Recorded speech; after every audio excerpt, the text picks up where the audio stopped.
Hey, what's up everybody? This is TJ from 269 Garage. So this video today, instead, I have a slideshow essentially of all the build pictures that I took from the beginning of the project. Kind of take us for a walk down memory lane. But once the weather clears up, I have plenty of videos planned. We got to get this car ready for next year. So there should be some unique and fun projects to get it ready. So please consider subscribing to the channel if you haven't already, so you don't miss any of the future content that we have coming. Alright, so I'm going to try to go through these pretty quick, as fast as I can anyways. So this first one, this is the car when I first bought it, before I destroyed it. This is a picture of basically when we took the side panels off and everything else in the backside to get access to the engine and kind of see what I needed to do to widen the car out and stuff like that. These are very blurry photos, bad focus, bad cameraman. Picture of the interior, basically gutted out the whole dash. Eventually all the wiring harness came out as well. The only thing I left in there was the HVAC controls and turn signals, I think, at the time. And I want to say the windshield wiper stalk and wiring is the only other thing left. I had to break the best way I found to get the engine stuff out was to take the top hats off of the coil suspension and then just drop the entire subframe with the engine. There's a blurry photo of when that went down. Here's the donor car, 2005 Audi TT, convertible top. Had nothing wrong with it. I destroyed that as well. I just wanted the heart of it and the transmission. This is a 3.2 VR6. Had a DSG gearbox mated to it. Still does. Here's the wiring harness out of the entire car of the Audi TT. We gutted everything out, and I basically spliced in and tidied up the harness to accommodate only the things I needed, which was the engine hardware, transmission, controller. Kept the headlights and a few of the other functions like door harness, things like that too. I wanted to keep some creature comfort in the vehicle, so I pretty much wanted to transform the MR2 into a TT. This is a picture of the steering column shafts. The size of the U-joint that's on them just happens to be a very similar size between the two, so I was able to splice together both MR2 and Audi TT steering linkage. So that allows me to run the Audi TT steering column with the MR2 power steering. Here's the TT after I was done with it. Only the bits that I didn't need I threw, and we took it to the scrapyard. It got me about $75 for the entire car. We kind of turned the car into a storage unit for a little while. It seemed like it's just all the extra parts and dashboards and stuff like that from the top, sitting on the top of the car. We set the MR2 on top of the subframe of the TT. From there, pretty much used wood to mock up a square frame to attempt to bolt the subframe to the chassis of the MR2. You can see in the back there, I've already got a square notch cut out. Eventually I put plate steel in there. I already knew that these CV axles wouldn't clear with lowered. So there's another image of that. This is just a rough out. I kind of measured everything and lined it up. There's the red marks in the middle. I just centered it with the car. Made sure everything was parallel to each other. Here's the rear shocks from the Airlift Performance suspension. What we wound up having to do was my brother-in-law hooked me up with machining the collar out and wound up welding it offset because the Audi suspension was just way too tall. We had to basically offset it so that we can drop the car lower on the Audi suspension. Here's the rough out of the steel frame. We used the wood to basically make a template before and just traced it out. Measured everything, made sure it was parallel still, and then welded it. Here's one of the engine mounts. It's kind of a blurry picture, but this is on the passenger side. And then here's a blurry image of the driver's side. It basically just steel frame with we wound up filling it with 3M window weld to solidify those. Here's an image of the first mock-up of the suspension when we put it in. Obviously it needed to be widened and drilled out again on the top.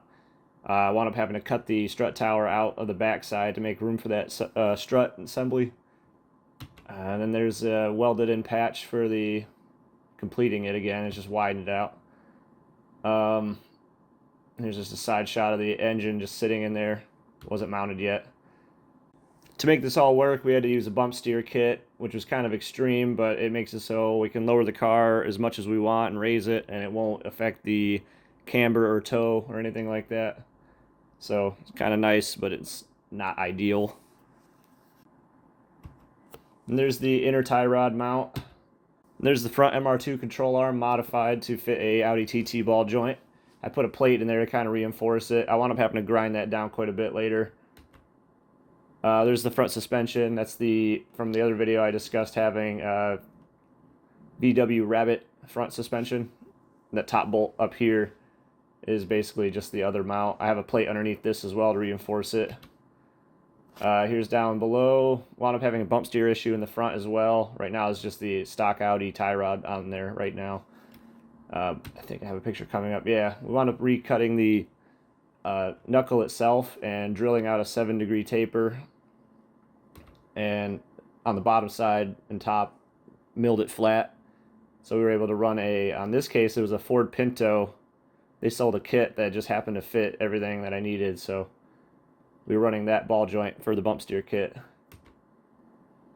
It seems to work pretty well. There's the ground down. You can see the ground down on the bottom here. It's not pretty, but it's bolted all through here anyways. It just needed this little bit extra to support it.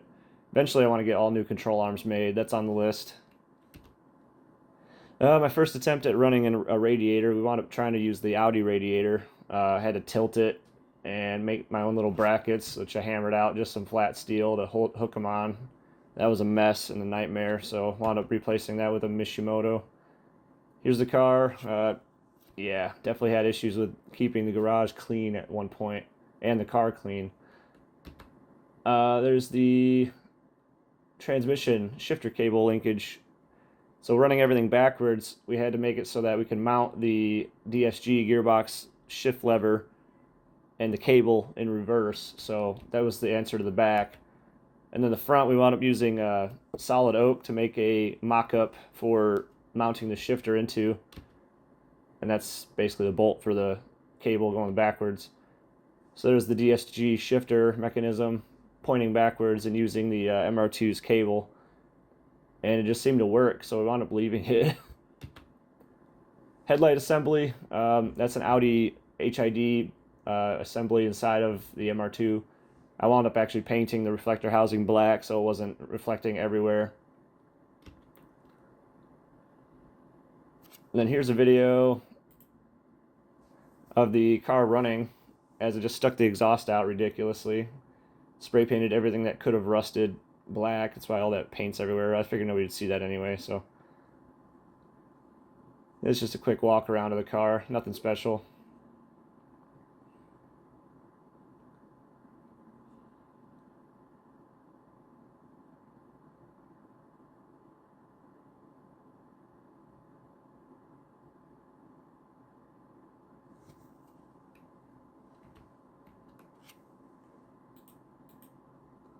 There's the front end. I chopped the bumper to basically give it a little more of an aggressive look. The car just looked too happy with the bottom.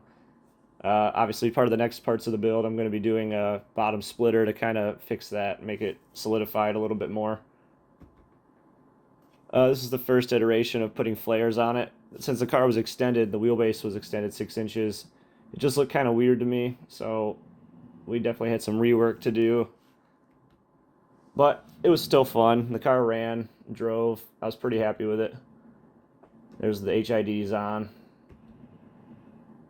Then later on, we got back in the garage. Iteration number 2 of the car, I decided to upgrade the clutch packs because we were going to go big turbo.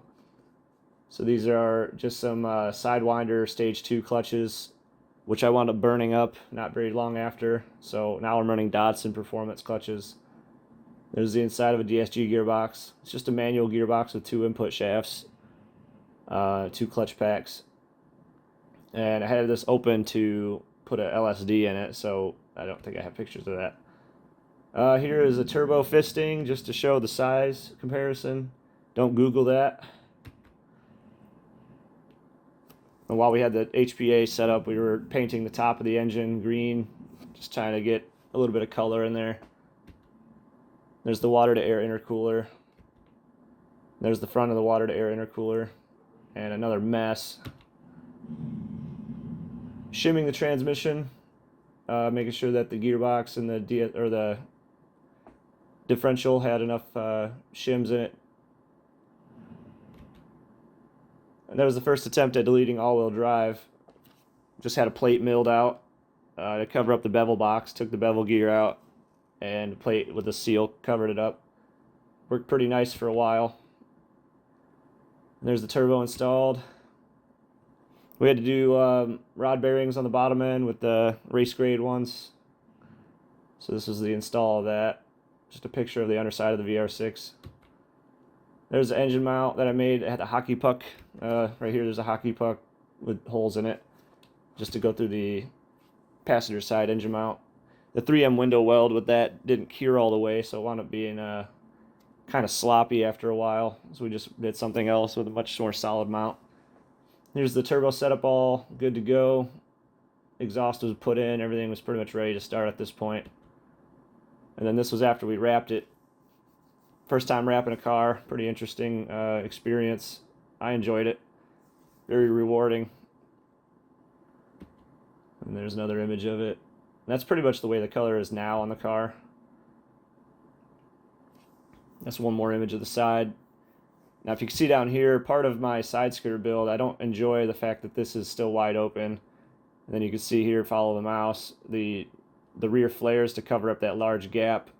In order to get it to fit under the car, I had to basically put that last rivet underneath the car, and it forced the flare itself to point down, and I just do not like how that looks. So the project with the side skirts that we were supposed to work on this week was supposed to correct that and actually give it a little more ground effects to it as well. And then here's the Fusion 360 map out of the center console that I built. I wanted to make sure that I had enough room to fit a phone and a wireless charger and everything, and a decent sized cup. And then I had to print it in sections. There's the printer doing its thing. And then it also messed up. Of course, I never have 100% success with this printer. But yeah, that pretty much gets us to where we are now. Next week when we have a break in the weather, I plan on getting the side skirts done and getting a video out about that. Just a tutorial how to build these the way I did it, and a fitment of all that stuff going on the car. So if you don't want to miss that video, I reiterate, please consider subscribing to the channel. Hit the notification bell so you don't miss anything from that. I hope to see you guys next week. Thanks for watching. Have a good one.